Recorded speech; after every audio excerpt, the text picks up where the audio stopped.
की क्लास में हमने उपसह संयोजक यौगिकों का नामकरण पढ़ा था। अब इन उपसह संयोजक यौगिकों में समावेवता कौन सी होती है? तो आज की क्लास में हम पढ़ेंगे समावेवता, आइसोमेरिज्म। तो सबसे पहले तो हम बात करें कि समावेवता होती है वो कार्बनिक और अकार्बनिक दोनों प्रकार की यौगिकों में पाई जाती है। कार्बनिक यौगिकों में पढ़ी थी हमने संरचनात्मक समावेवता और त्रिविम समावेवता। संरचनात्मक समावेवता में एक तो पढ़ा था हमने श्रृंखला समावेवता, स्थिति समावेवता, मध्यवेवता, चलावेवता। और त्रिविम समावेवता दो प्रकार की पढ़ी है, एक तो थी प्रकाशीय समावेवता और एक ज्यामितीय समावेवता।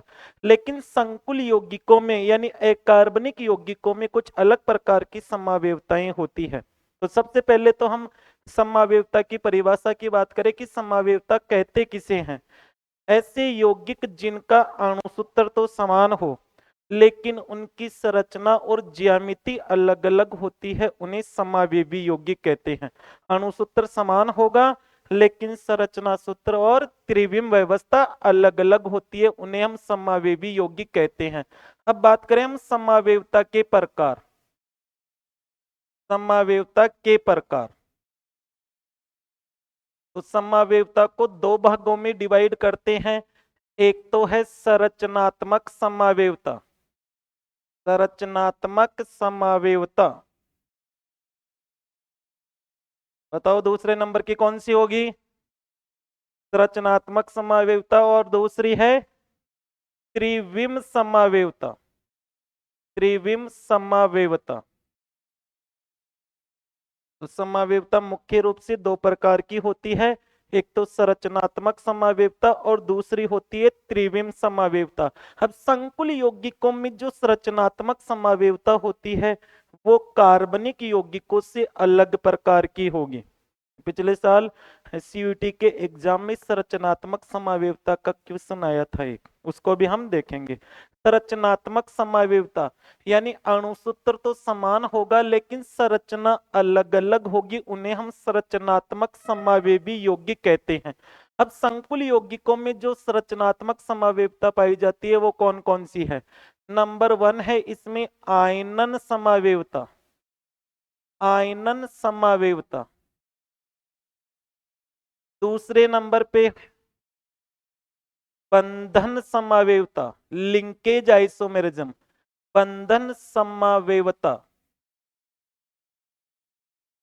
जिसे संधि समावेवता भी कहते हैं। तीसरे नंबर पे हाइड्रेड समावेवता।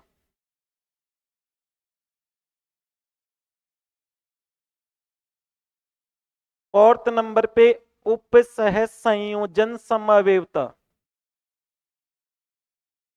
उपसह संयोजन समावेवता। और फोर्थ नंबर पे है इसमें, फिफ्थ नंबर पे आएगी लिगेंड समावेवता।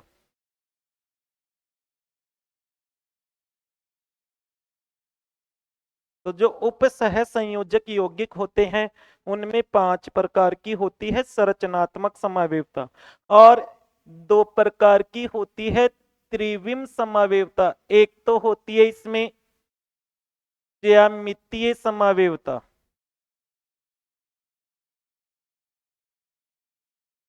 और दूसरे नंबर पे है प्रकाशीय समावेवता।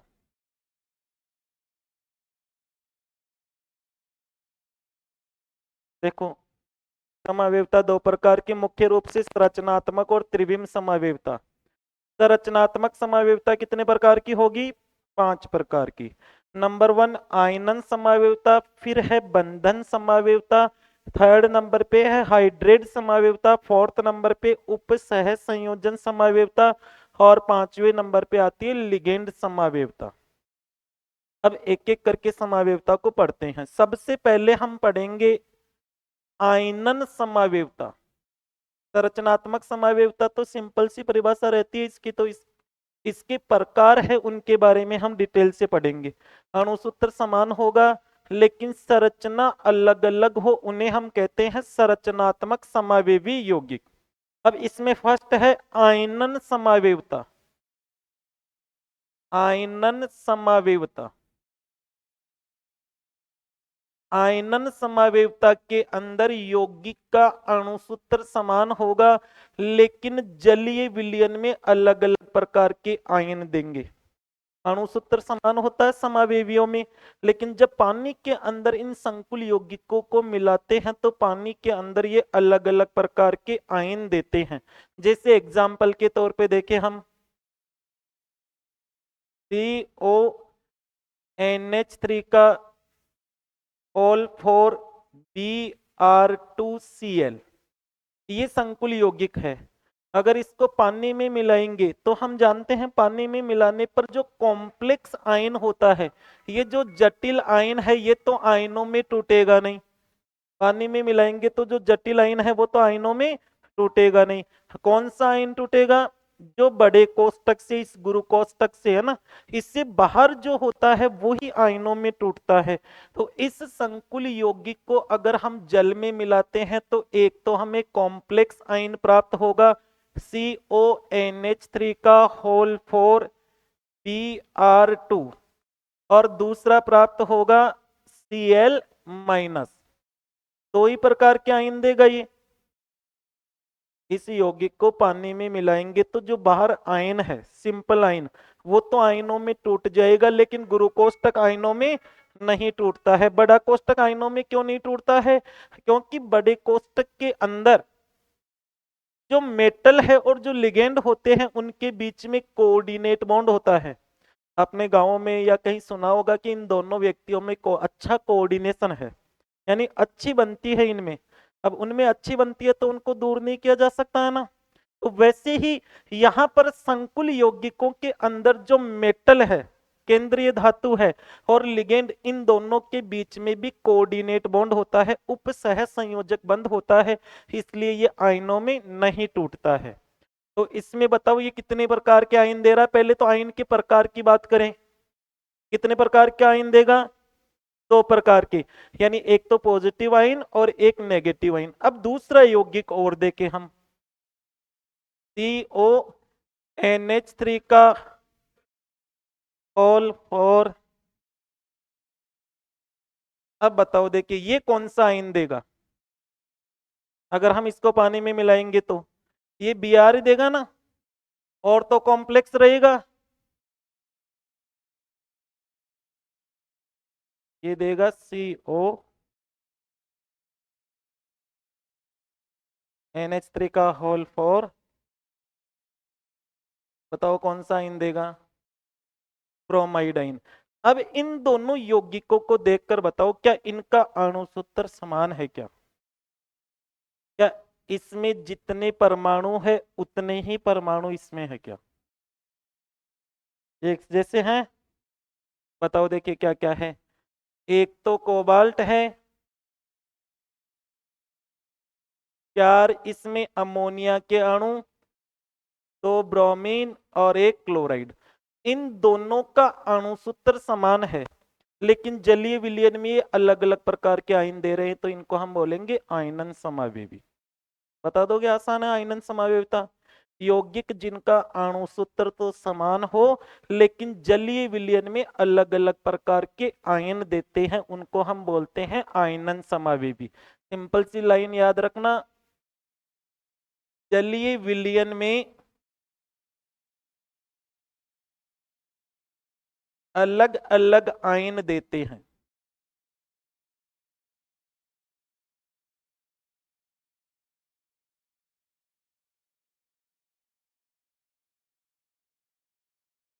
अणुसूत्र तो समान होगा, सभी समावेवियों के अंदर अणुसूत्र तो समान होगा, लेकिन जलीय विलयन में ये अलग अलग प्रकार के आयन देंगे।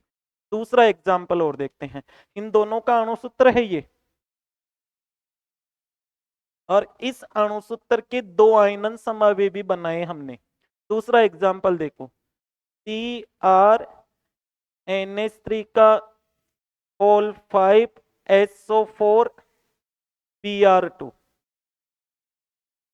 और CrNH3 का होल 5Br2SO4। यहां पे देखो आप, ये कौन सा आयन देगा? Bromide ion. और ये कौन सा देगा? Sulphate ion. तो ऐसे यौगिक जो जलीय विलयन में अलग अलग प्रकार के आयन देते हैं, उनको हम बोलते हैं आयनन समावेवी। अब पिछली बार जो सीयूटी में क्वेश्चन पूछा गया था, इसी प्रकार का क्वेश्चन था कि इस यौगिक को जल में मिलाते हैं तो कितने आयन देता है। अब बताओ ये कितने आयन देगा जल में? तो नहीं, आयनों की संख्या पूछी जाएगी तो हम 3 बताएंगे। आयनों के प्रकार पूछे जाएंगे तो 2 बताएंगे, एक तो ऋण आयन और एक धन आयन। लेकिन टोटल आयनों की संख्या पूछेंगे तो टोटल आयनों की संख्या कितनी आएगी इसमें? तो ब्रोमाइड होंगे और एक कॉम्प्लेक्स आयन होगा। बता सकते हैं यहां से? तो जो यौगिक जलीय विलयन में अलग अलग प्रकार के आयन देते हैं, उनको हम बोलते हैं आयनन समावेवी। दूसरे नंबर पे है बंधन समावेवता, लिंकेज आइसोमेरिज्म। अब बंधन समावेवता कौन से यौगिक दर्शाएंगे, पहले तो ये पता लगाते हैं। ऐसे यौगिक जिनमें उभय दंतुक लिगेंड हो, यानी जिनमें CN माइनस, NO2 या SCN, ये 3 प्रकार के लिगेंड होते हैं, उभय दंतुक लिगेंड। अब संकुल यौगिक का अणुसूत्र समान होगा, लेकिन जो उभय दंतुक लिगेंड है उसके अलग अलग दाता परमाणु केंद्रीय धातु से उपसह संयोजक बंध बनाते हैं। परिभाषा क्या रहेगी? उभय दंतुक लिगेंड के अलग अलग दाता परमाणु, अलग अलग दाता परमाणु केंद्रीय धातु से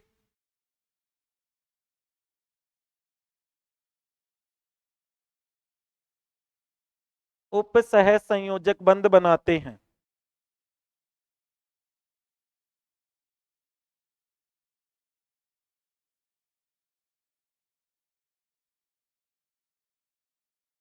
देखो एग्जाम्पल से समझते हैं इसको। COH2O का होल 5 CnCl2, एक तो ये कॉम्प्लेक्स कंपाउंड है, संकुल यौगिक है। अब दूसरा देखें हम, COH2O का होल 5 NC और Cl2। अब इन दोनों यौगिकों में क्या पानी में अलग अलग प्रकार के आयन देंगे? क्या ये एक ही प्रकार के आयन देंगे? ये भी क्लोराइड देगा और ये भी क्लोराइड देगा, ये भी कॉम्प्लेक्स आयन देगा और ये भी कॉम्प्लेक्स आयन देगा। तो आयनन समावेवी तो नहीं हो सकते ये, क्योंकि जल में एक ही प्रकार के आयन देते हैं। लेकिन इन दोनों में अंतर किस चीज का है? क्या अंतर है इन दोनों में? इसमें तो साइनाइड, साइनो, और ये यानी जो सेंट्रल मेटल के साथ में कोऑर्डिनेट बॉन्ड बनाएगा, यहां पे तो कौन बनाएगा? कार्बन, और इसमें नाइट्रोजन। उभय दंतुक लिगेंड के डोनर एटम अलग अलग होंगे, दाता परमाणु अलग अलग होंगे। इसमें तो कोबाल्ट के साथ में जो उपसह संयोजक बंध बनाता है वो Cn कार्बन परमाणु है, और इसके अंदर जो कोबाल्ट के साथ में उपसह संयोजक बंध बना रहा है वो कौन है? नाइट्रोजन। यानी उभय दंतुक लिगेंड के दाता परमाणु अलग अलग होते हैं, उनको हम बोलते हैं बंधन समावेवी। बता सकते हैं यहां से? आपको संकुल यौगिक में यही देखना है कि जो लिगेंड है कहीं उभय दंतुक लिगेंड तो नहीं, और उभय दंतुक लिगेंड है तो उनके दाता परमाणु कौन कौन से हैं। अगर दाता परमाणु अलग अलग आ जाएंगे तो वो आपस में बंधन समावेवी होंगे। यहाँ पे कार्बन परमाणु उपसह संयोजक बंध बनाता है और यहाँ पे नाइट्रोजन परमाणु, जबकि यौगिक का अणु सूत्र समान है। अणुसूत्र सेम ही है ना, जितने परमाणु इसमें है उतने वो के वही परमाणु इसके अंदर है। तो अणुसूत्र समान लेकिन उभयदंतुक लिगेंड के दाता परमाणु अलग अलग होते हैं, उनको हम कहते हैं बंधन समावेवी, इनको संधि समावेवी भी कहते हैं, लिंकेज आइसोमेरिज्म भी बोलते हैं इनको।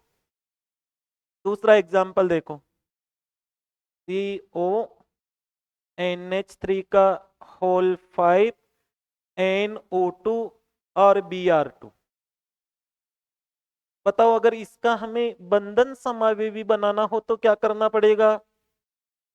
अगर इसी यौगिक का आपसे क्वेश्चन पूछ लिया जाए कि इसका बंधन समावेवी क्या होगा,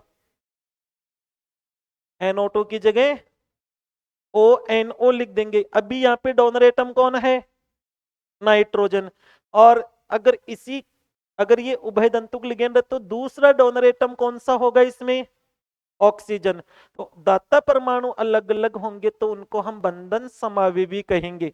यहाँ पे देखो CONH3 का होल 5 ONO और Br2 कर देता हूं मैं इनको। तो यहां पर सेंट्रल एटम तो कोबाल्ट ही है। अब कोबाल्ट से कौन सा डोनर एटम बॉन्ड बनाता है यहाँ पे? अमोनिया में तो एक ही दाता परमाणु है, यहाँ तो नाइट्रोजन ही बनाएगा, दूसरा कोई परमाणु है नहीं। लेकिन NO2 में डोनर एटम 2 है, परंतु एक समय में एक ही बॉन्ड बनाएगा। अगर नाइट्रोजन बॉन्ड बना लेता है तो उस समय ऑक्सीजन नहीं बनाएगा, और ऑक्सीजन बॉन्ड बना लेगा तो उस समय नाइट्रोजन बॉन्ड नहीं बनाता है। तो ये दोनों भी एक दूसरे के कैसे हैं? क्या ये दोनों आपस में समावेवी हो सकते हैं क्या? ये और ये क्यों? भाई इन दोनों को आप समावेवी क्यों नहीं कह सकते हो? सिंपल सी बात है ये तो। अणुसूत्र ही समान नहीं है। समावेवता की फर्स्ट कंडीशन क्या है कि अणुसूत्र समान होना चाहिए, तब जाकर उनमें आगे समावेवता हो सकती है। या तो इन दोनों का तो अणुसूत्र ही अलग अलग है तो इनमें तो समावेवता हो ही नहीं सकती है। ये दोनों यौगिक समावेवी है, ये और ये दोनों यौगिक आपस में समावेवी है। किस प्रकार के समावेवी है ये? बंधन समावेवी, लिंकेज आइसोमर। एक और एग्जांपल देखते हैं, CrH2O का होल 5 SCN और Cl2। दूसरा एग्जांपल देखो, CrH2O का होल 5 NCS और Cl2। अब यहां पर डोनर एटम कौन सा है? यहाँ पे दाता परमाणु कौन सा है इसमें? सल्फर। यानी क्रोमियम सेंट्रल मेटल है, इससे कोऑर्डिनेट बॉन्ड बनाता है सल्फर, CsCN। इसको बोलते हैं थायोसाइनेटो। ये क्या है? थायोसाइनेटो।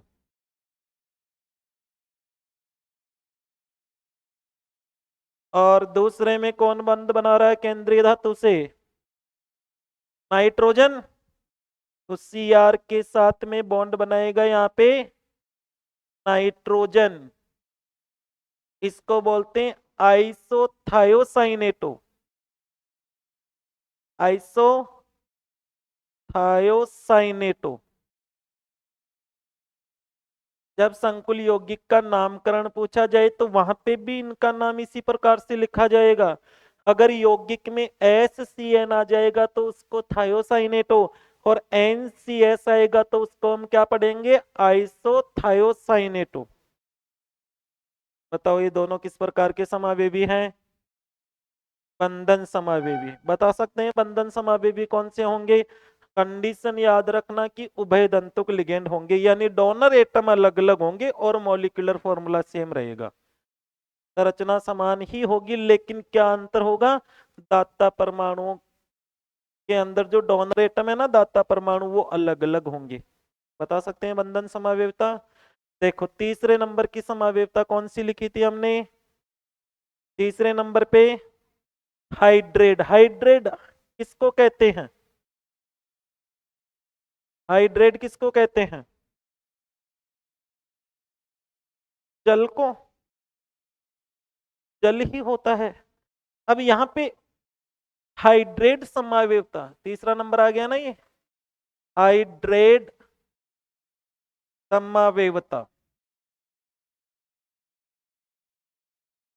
अब इसमें केवल जल का अंतर रहेगा। जल का अणु एक यौगिक में तो लिगेंड की तरह व्यवहार करेगा। एक बार एग्जांपल से समझते हैं, फिर आप बताना। लिखा हमने CrH2O का होल 6Cl3, और दूसरा लिखा हमने CrH2O का होल 5Cl2.H2O। तीसरे नंबर पे लिखते हैं CrH2O का होल 4Cl2Cl.2H2O, और फोर्थ लिखें CrH2O का होल 3Cl3 अब Cl तो बचेगा ही नहीं ना, 3H2O। अब मेरे को इन संकुल यौगिकों में ये बताओ क्या अंतर दिख रहा है आपको, इनमें किस चीज का अंतर है, बताओ। देखिए क्या आपको अंतर दिख रहा है इनमें। यहाँ पे ये जल किस रूप में है, आयन मंडल। आयन थोड़ी होता है पानी। अगर लवण के एक सूत्रवार में जल की मात्रा होती है तो उसको बोलते हैं हम क्रिस्टलन का जल, क्रिस्टलन वाटर, क्रिस्टलाइन वाटर। ये क्रिस्टलन जल के रूप में है। जबकि ये जल किसके रूप में है, यहाँ पे अगर बड़े कोष्टक के अंदर आ गया जल तो वो किसकी तरह काम करेगा, लिगेंड की तरह है। तो वह यौगिक जिनका अणुसूत्र समान हो लेकिन जल का अणु एक यौगिक में तो काम करेगा लिगेंड की तरह और दूसरे में रहेगा क्रिस्टलन जल के रूप में। जल का अणु एक में लिगेंड के रूप में और दूसरे में क्रिस्टलन जल के रूप में होगा तो ही उसे हम बोलेंगे हाइड्रेट समावयवता। बता सकते हैं। अब ये दोनों हाइड्रेट समावयवी हैं क्या, यहाँ पे 6 जल के अणु है वो लिगेंड की तरह, यहाँ पे 5 जल के अणु लिगेंड की तरह और एक जल का अणु क्रिस्टलन जल के रूप में काम करेगा। अब इन दोनों में क्या अंतर है, इस जल का ही तो अंतर है। ये जल इसमें बाहर आ गया और बाहर से एक Cl अंदर चला गया, तो जो जल है यहाँ पे लिगेंड की तरह और एक जल का अणु यहाँ पे क्रिस्टलन जल के रूप में काम करेगा। तो ऐसे यौगिकों को हम बोलेंगे हाइड्रेट समावयवी। जल आता है तो फिर आप अच्छी तरह से देखना कि यौगिक में जल किसमें बाहर है, किसमें टोटल जल के अणु अंदर है। ये दोनों भी आपस में हाइड्रेट समावयवी हैं क्योंकि इन दोनों में भी जल के अणु का ही तो अंतर है। इसमें 5 जल के अणु लिगेंड की तरह है, इसमें 4 ही है। अब इसमें जो एक जल का अणु कम है वो क्रिस्टलन जल के रूप में है बाहर। तो ये दोनों भी आपस में किस प्रकार के हैं, हाइड्रेट समावयवी। ये और इसको भी हाइड्रेट समावयवी कहेंगे, ये और ये इन सब के साथ हाइड्रेट समावयवी है। तो हाइड्रेट समावयवता की परिभाषा रहेगी जल का अणु एक में लिगेंड के रूप में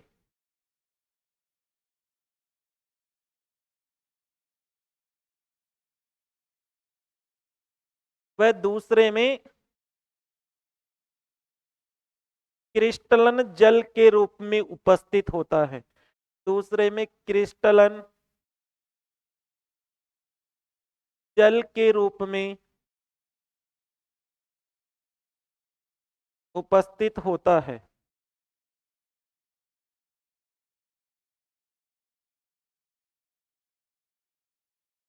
बता सकते हैं हाइड्रेट समावयवता को, है ना। जल का अणु एक में लिगेंड के रूप में और दूसरे में क्रिस्टलन जल के रूप में।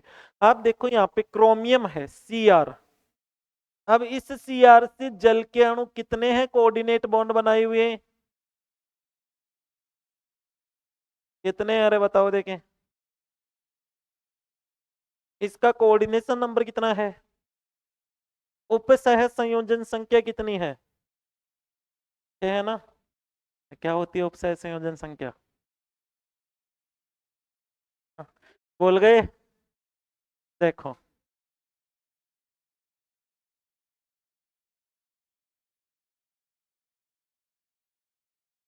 लिगेंड द्वारा केंद्रीय धातु से बनाए गए उपसह संयोजक संख्या, उपसह संयोजक बंधों की संख्या। कितनी है इसमें? अब यहां पे इस दूसरे के अंदर देखें तो एक जल के स्थान पर क्या आ जाएगा? क्लोरीन। और ये जल कहां चला जाएगा? क्रिस्टलन जल के रूप में। तो या इन दोनों में, एक तो इसमें इन दोनों में किस चीज का अंतर है? ये जो जल का अणु है पहले वाले में, इसमें तो लिगेंड की तरह काम करेगा, और दूसरे वाले में ये जल का अणु किस रूप में चला गया? क्रिस्टलन जल के रूप में। तो जल के अणु को देखना है कि किस यौगिक में लिगेंड के रूप में है और किस में क्रिस्टलन जल के रूप में है। देखो आगे, नेक्स्ट कौन सी है बताओ, देखें। याद ही नहीं है, देख लो एक बार, कौन सी है? उप मेरे को पता है, मैं तो ऐसे ही मौखिक बोल के चला जाऊंगा, आपको पता ही नहीं चलेगा क्या हो रहा है। आपको भी तो याद करनी है ना।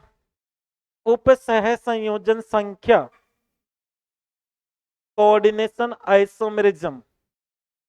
अब कंडीशन क्या है इसके, पहले तो वो देखते हैं हम।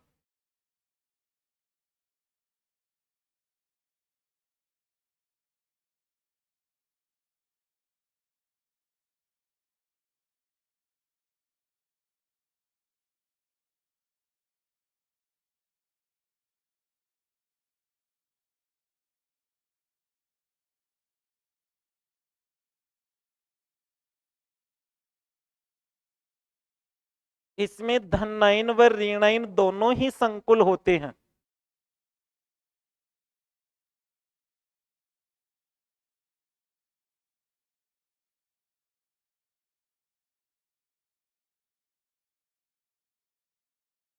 पहले तो कंडीशन समझ में आई क्या? धनाइन भी इसमें कॉम्प्लेक्स आइन होगा और ऋणाइन भी कॉम्प्लेक्स आइन होगा। समझते हैं एग्जांपल से।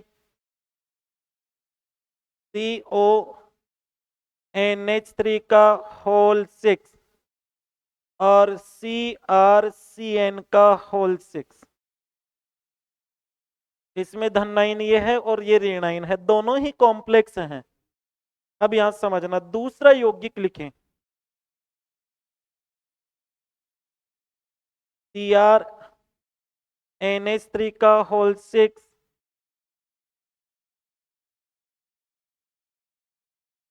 CN का होल 6।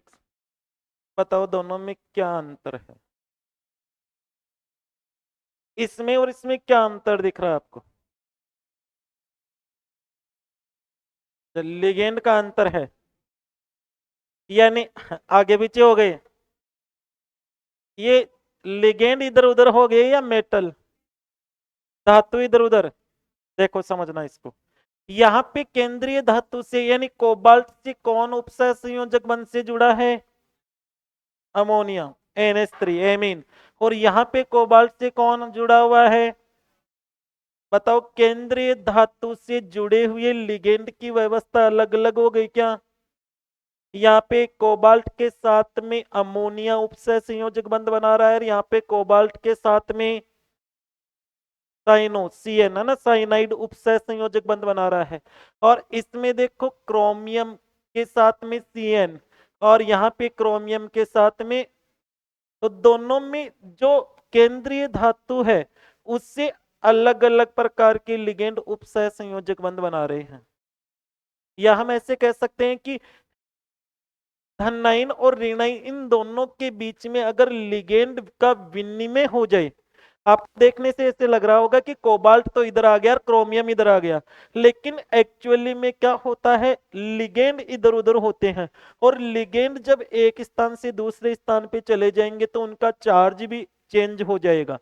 जैसे ही ये CN इस कोबाल्ट के साथ में बॉन्ड बना लेगा तो ये संकुल तो बन जाएगा ऋणाइन, इसको तो बाद में लिखेंगे।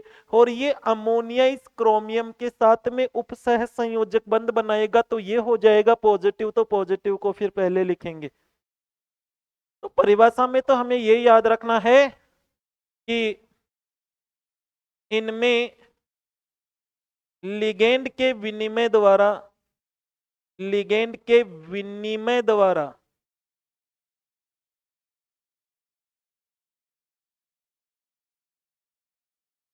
समवेवता उत्पन्न होती है।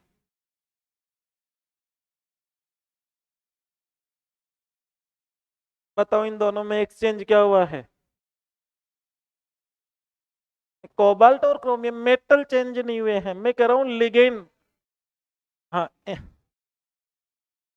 लिगेंड चेंज हो जाने से जो संकुल है उनका चार्ज भी चेंज हो जाएगा। ये Cn जब कोबाल्ट के साथ में बॉन्ड बना लेगा तो ये बन जाएगा ऋणाइन, और ऋणाइन को बाद में लिखेंगे। और ये NH3 इसके साथ बॉन्ड बनाएगा तो ये बन जाएगा धनाइन, तो इसको पहले लिखेंगे हम। तो लिगेंड के विनिमय के द्वारा उत्पन्न समावेवता को हम क्या कहेंगे? उपसह संयोजन समावेवता या कोऑर्डिनेशन आइसोमेरिज्म। चारों प्रकार की समावेवता क्लियर है आपको? देखो, आयनन समावेवता में अणु सूत्र समान होगा, जलीय विलयन में अलग अलग प्रकार के आयन देंगे। बंधन समावेवता में उभय दंतुक लिगेंड होंगे, उनके डोनर एटम अलग अलग होंगे। और हाइड्रेट समावेवता में जल का अणु एक में लिगेंड के रूप में और एक में क्रिस्टलन जल के रूप में। यहाँ पे उपसह संयोजन समावेवता के अंदर धनाइन ऋणाइन दोनों ही संकुल होंगे। इनके दाता परमाणु यानी इनके अंदर जो लिगेंड है वो उनका विनिमय हो जाएगा। अणु सूत्र दोनों का समान है ना इस संकुल यौगिक का। यहां देखो, इस कॉम्प्लेक्स का और इन दोनों का अणु सूत्र समान है क्या? अंतर केवल लिगेंड का ही है ना? इस मेटल के साथ में कोबाल्ट है, कोबाल्ट के साथ में अमोनिया है, तो यहाँ कोबाल्ट के साथ में Cn है।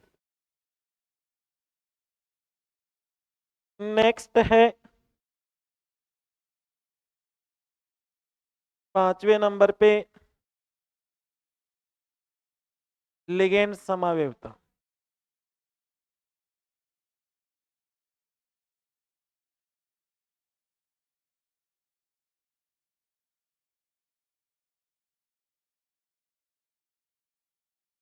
इनमें लिगेंड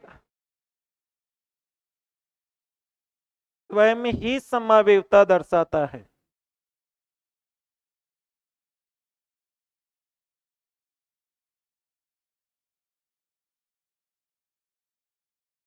देखो, जैसे हम बात करें,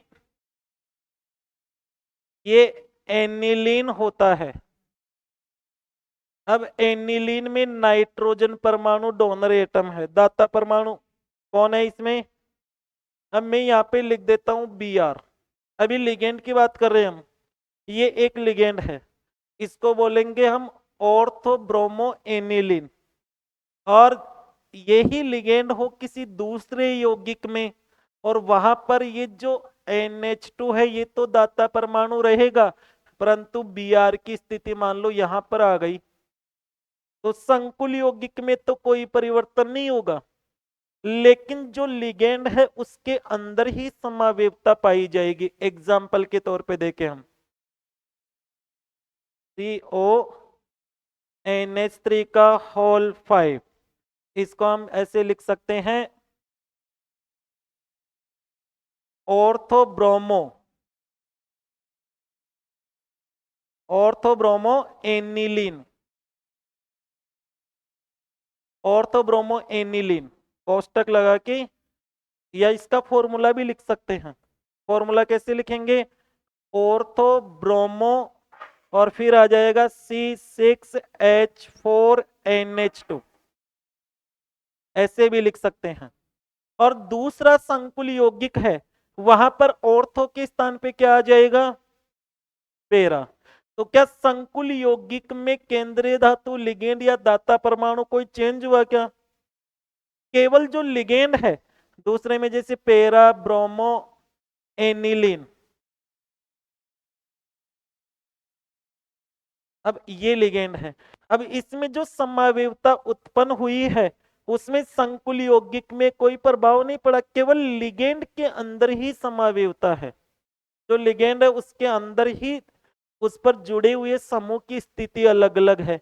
यहाँ पर ऑर्थो पे Br जुड़ा हुआ है तो यहाँ पर पेरा पे। तो जब लिगेंड के अंदर ही समावेवता होती है तो उसको हम बोलते हैं लिगेंड समावेवता। इनमें लिगेंड स्वयं ही समावेवता दर्शाएगा, संकुल यौगिक नहीं दर्शाएगा। यानी लिगेंड को देखकर हम पता लगा लेंगे कि उनकी पोजीशन अलग अलग आ जाएगी। यहाँ पे ऑर्थो ब्रोमो है तो यहाँ पे पेरा ब्रोमो। तो ये किस प्रकार की समावेवता है? लिगेंड समावेवता। अब संरचनात्मक समावेवता 5 प्रकार की है। क्लियर है पांचों प्रकार?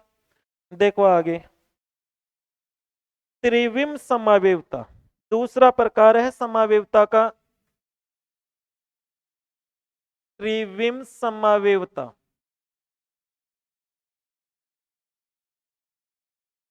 कितने प्रकार की होती है? कौन कौन सी? ज्यामितीय समावेवता, और दूसरे नंबर की प्रकाशीय समावेवता। फर्स्ट देखते हैं हम त्रिविम समावेवता की बात करें। पहले यौगिक का अणुसूत्र समान हो लेकिन यौगिक की आकाशीय व्यवस्था 3D स्ट्रक्चर अलग अलग हो, अंतरिक्षीय विन्यास अलग अलग होता है, उन्हें हम बोलते हैं त्रिविम समावेवी। इसमें फर्स्ट है ज्यामितीय समावेवी। ज्यामितीय समावेवता, ज्यामितीय समावेवता अणुसूत्र समान लेकिन ज्यामिति अलग अलग हो, उन्हें हम बोलते हैं ज्यामितीय समावेवता। और संकुल यौगिकों में समन्वय संख्या 4 व समन्वय संख्या 6 वाले यौगिक ज्यामितीय समावेवता दर्शाते हैं। समन्वय संख्या जिसे उपसह संयोजन संख्या भी कहते हैं। उपसह संयोजन संख्या जानते हैं हम, क्या होती है उपसह संयोजन संख्या? बताओ देखें। पहले तो ये बताओ, मेटल की प्रॉपर्टी है या लिगेंड की है? धातु का गुण है या लिगेंड का? धातु का है ना। धातु जितने उपसह संयोजक बंधों से जुड़ा हो उसे हम बोलते हैं समन्वय संख्या भी बोल सकते हैं उसको, या उपसह संयोजन संख्या भी। समन्वय संख्या 4 व समन्वय संख्या 6 वाले यौगिकों में, यौगिकों में ज्यामितीय समावेवता पाई जाती है।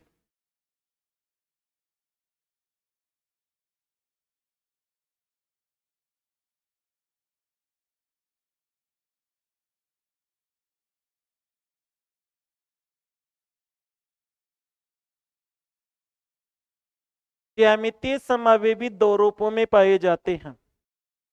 ज्यामितीय समावेवी दो रूपों में पाए जाते हैं। वो दोनों रूप कार्बनिक यौगिकों में समावेवता पढ़ी थी, वहां पे पढ़ा था। बताओ देखिए ज्यामितीय समावेवी कौन कौन से रूप में होते हैं? नहीं बता। दो प्रकार थे, एक तो समपक्ष और विपक्ष। हाँ, ट्रांस और सिस। ज्यामितीय समावेवी दो रूपों में पाए जाते हैं।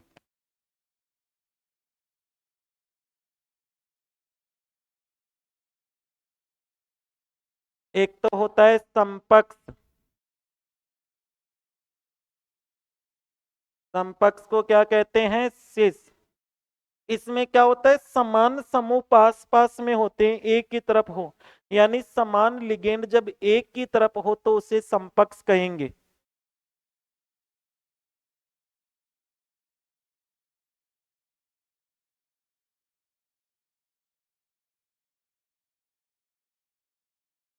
और ट्रांस में क्या होगा? विपक्ष में क्या होता है?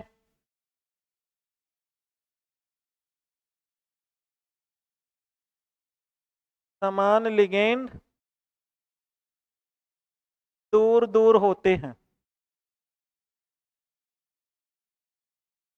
एग्जाम्पल में स्पष्ट हो जाएंगे ये। तो सबसे पहले तो हम समन्वय संख्या 4 वाले यौगिकों में ज्यामितीय समावेवता देखें। समन्वय संख्या 4 वाले यौगिकों में ज्यामितीय समावेवता। समन्वय संख्या 4।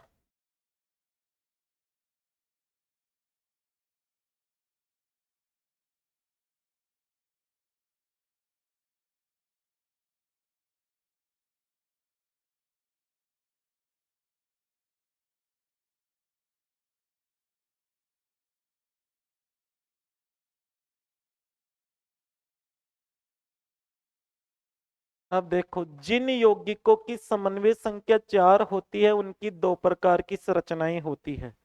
अगर 4 उपसह संयोजक बंध बनाते हैं तो दो प्रकार की संरचना होगी।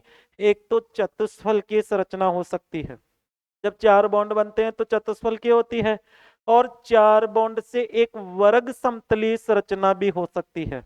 तो संकुल यौगिकों में समन्वय संख्या 4 वाले यौगिक दो प्रकार की ज्यामिति दर्शाते हैं। दो प्रकार के यौगिक बनते हैं इनसे। समन्वय संख्या 4 वाले यौगिकों में ज्यामितीय समन्वयता। अब समन्वय संख्या 4 वाले यौगिक दो प्रकार की ज्यामिति दर्शाते हैं। एक तो होते हैं चतुष्फलकीय, एक तो चतुष्फलकीय यौगिक, उनकी भी समन्वय संख्या 4 होती है, और एक वर्ग समतलीय, वर्ग समतलीय, वर्ग समतलीय यौगिक।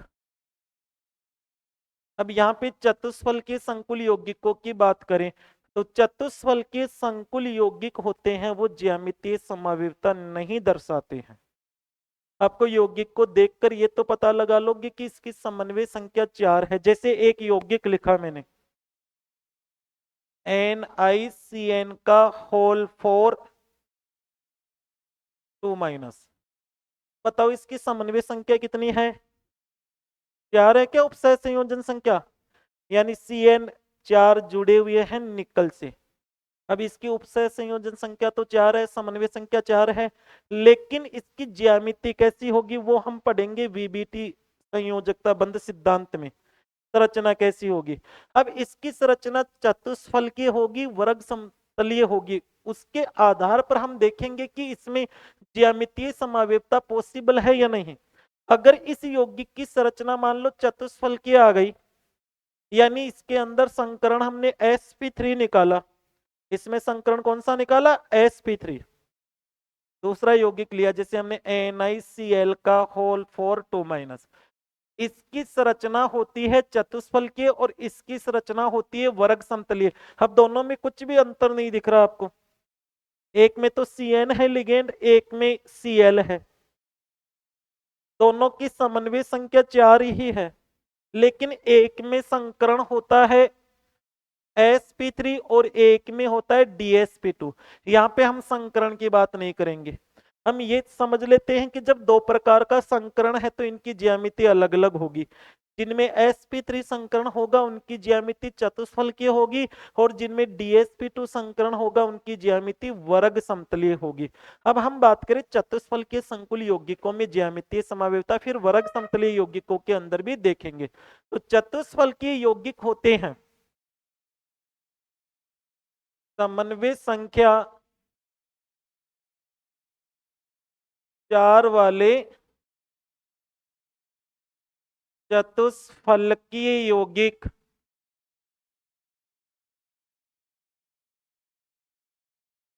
ज्यामितीय समन्वयता नहीं दर्शाते हैं, ज्यामितीय समन्वयता नहीं दर्शाते। अब क्यों नहीं दर्शाते? देखो, ज्यामितीय समन्वयी दो रूपों में पाए जाते हैं, एक तो समपक्ष और एक विपक्ष। अब चतुष्फलकीय यौगिकों के अंदर देखें हम किस प्रकार से संरचना बनेगी। देखो,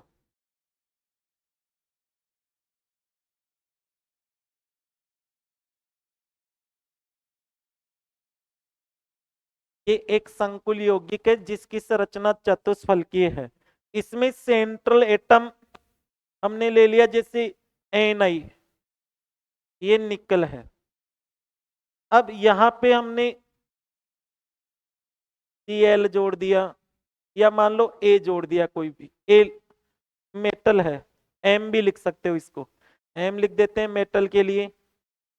ये केंद्रीय धातु है, एक लिगेंड यहाँ पे जुड़ा हुआ है, एक यहाँ पे है, एक यहाँ पे है, और एक यहाँ पे है।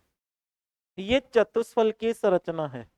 अब इस चतुष्फल की श्रृंखला के अंदर लिगेंडों की सापेक्ष स्थितियां कभी नहीं बदलेगी, हमेशा लिगेंड एक दूसरे के पास में ही रहेंगे। देखो, ये एक संकुल यौगिक है, ये सेंट्रल मेटल है, यहाँ पे हमने लिखा कोई ए लिगेंड है, और इधर भी हमने कोई ए लिगेंड लिखा, यहाँ पे लिखा बी, और यहाँ पे भी एक लिगेंड लिखा बी। क्या मैं इस बी की पोजीशन चेंज कर सकता हूं क्या? क्या इसको समपक्ष और विपक्ष में लिख सकता हूं क्या? अभी देखो यहाँ पे ये दोनों बी क्या पास पास में है क्या? मैं इस बी को दूसरी जगह लिखूं, किसी भी जगह, या तो इधर आएगा या यहाँ पे आएगा। हम मानते हैं इस बी को उठा के यहाँ पे लिख दें हम, और यहाँ पे ए को लेके आ जाए। अब क्या ए और बी दोनों की बीच की डिस्टेंस बढ़ गई क्या? नहीं बढ़ी। ये चतुष्फल की संरचना है, 3D में सारे बॉन्ड समान होंगे। ये आपको स्क्रीन पे आपको है ना ये बॉन्ड छोटा दिख रहा होगा, लेकिन एक्चुअली में भी ये भी इस बॉन्ड के बराबर है, ये भी इसके बराबर है, ये भी इसके बराबर है सारे। तो क्या बी परमाणु अपोजिट डायरेक्शन में चले गए क्या? अपोजिट डायरेक्शन में है या बिल्कुल वही पास पास में है? यहाँ पे जैसे वास्तव में ये भी और ये भी बिल्कुल सामने है। अभी मेटल के साथ में एक भी यहाँ पे है, एक यहाँ पे इस वाले बी को, अब मैं यहाँ वाले बी को यानी इसको इधर रखूंगा तो क्या इनके बीच की दूरी बढ़ जाएगी क्या? मान लो आप कहो कि मैं यहाँ तो एक को ही रहने दूं, बी को यहाँ पे लेके चले जाए, एक को यहाँ पे, ए और बी, क्या बी और बी की सापेक्ष स्थिति चेंज हो गई क्या? क्या कोई ऐसा लग रहा है कि समपक्ष विपक्ष बन रहा है? नहीं बन रहा है ना। तो चतुष्फल के संकुल यौगिकों के अंदर लिगेंड की सापेक्ष स्थितियां नहीं बदल सकती है। आप किसी भी लिगेंड को किधर भी लेके जाओ वो दूसरे के पास में ही रहेगा।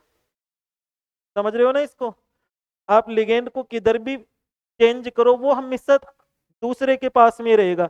आप इस बी को, एक बी को मैंने एक जगह रखा, अब इस बी को मैं यहां रखूं या यहां रखूं वो हमेशा इसके पास में ही रहेगा।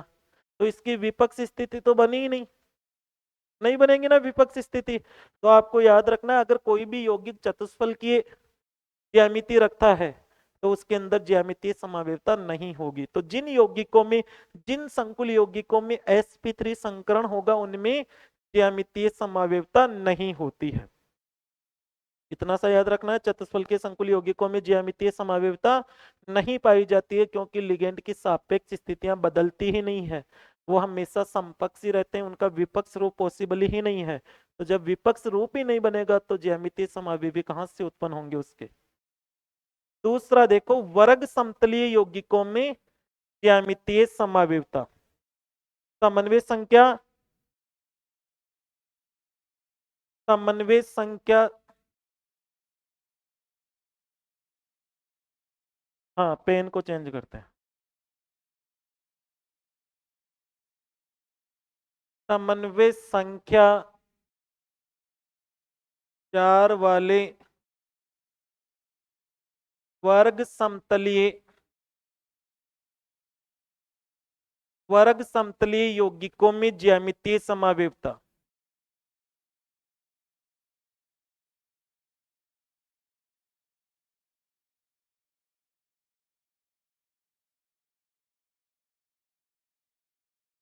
अब देख ध्यान देना, कौन सा यौगिक ज्यामितीय समावेशता दर्शाएगा और कौन सा नहीं दर्शाएगा, यही बताना है इसमें। अगर अगर यौगिक इस प्रकार का हो, Ma4 प्रकार का, अगर कोई संकुल यौगिक इस प्रकार का हो, समन्वय संख्या 4, एक दंतुक लिगेंड मेटल से जुड़े हुए हैं, एक एग्जाम्पल भी लिख देते हैं, PTNH3 का होल 4 2+। यहां पर क्या इनमें समपक्ष और विपक्ष रूप पॉसिबल है क्या? मैं यहाँ पे मेटल को लिखता हूं और वर्ग समतलीय संरचना बना देता हूं इसके।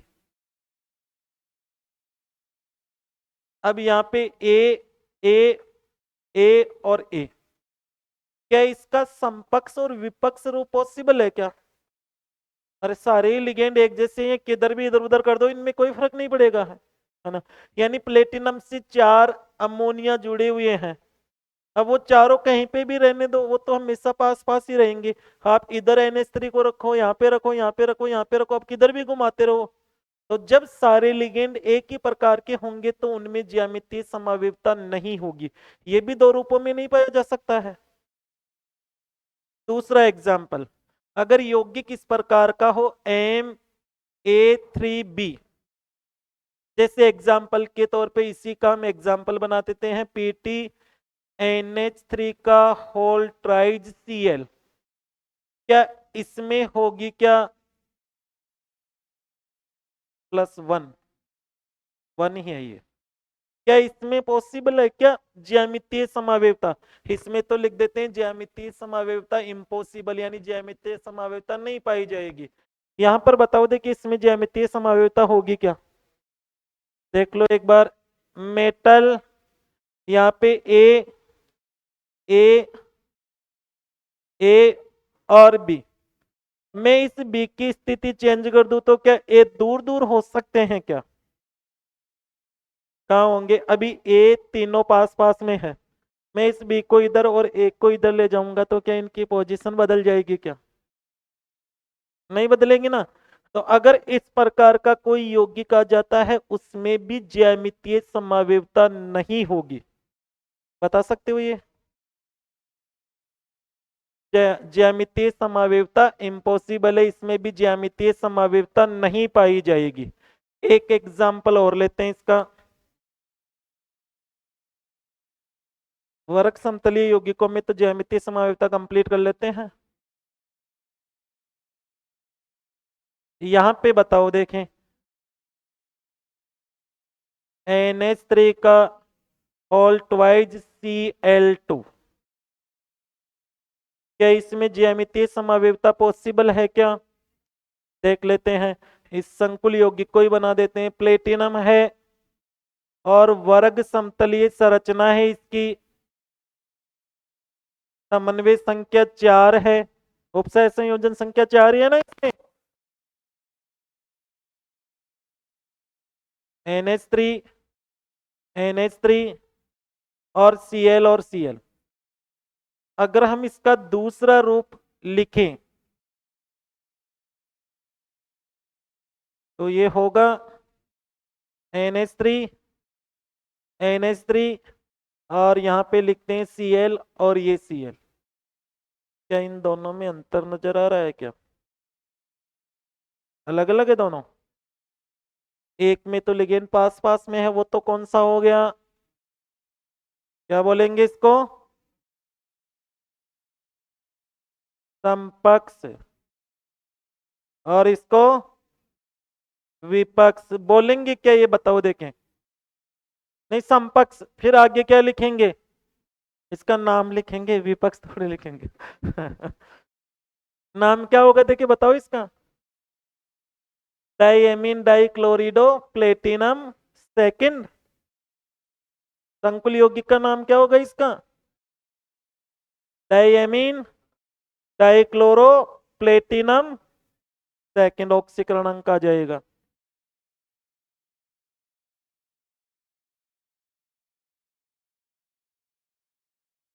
एक एग्जाम्पल और लेते हैं फिर आज के क्लास को स्टॉप करते हैं। एक एग्जाम्पल और देखते हैं,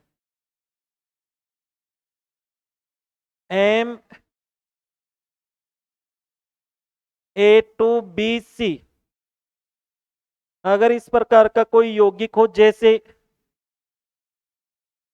NH3 का होल ट्वाइज ClBr, क्या इसमें ज्यामितीय समावेवता पॉसिबल है क्या? इसमें तो ज्यामितीय समावेवता पॉसिबल है, इसमें भी संभव है क्या? नहीं है, देखते हैं देखें।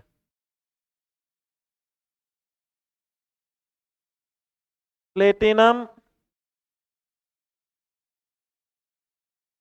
ClBr, NH3 और NH3, दूसरा रूप बनाए इसका,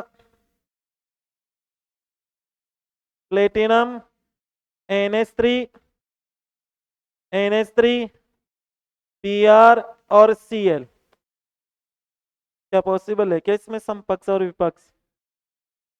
दो रूप हो गए ना, कंपेयर करो दोनों को आप। क्यों नहीं है?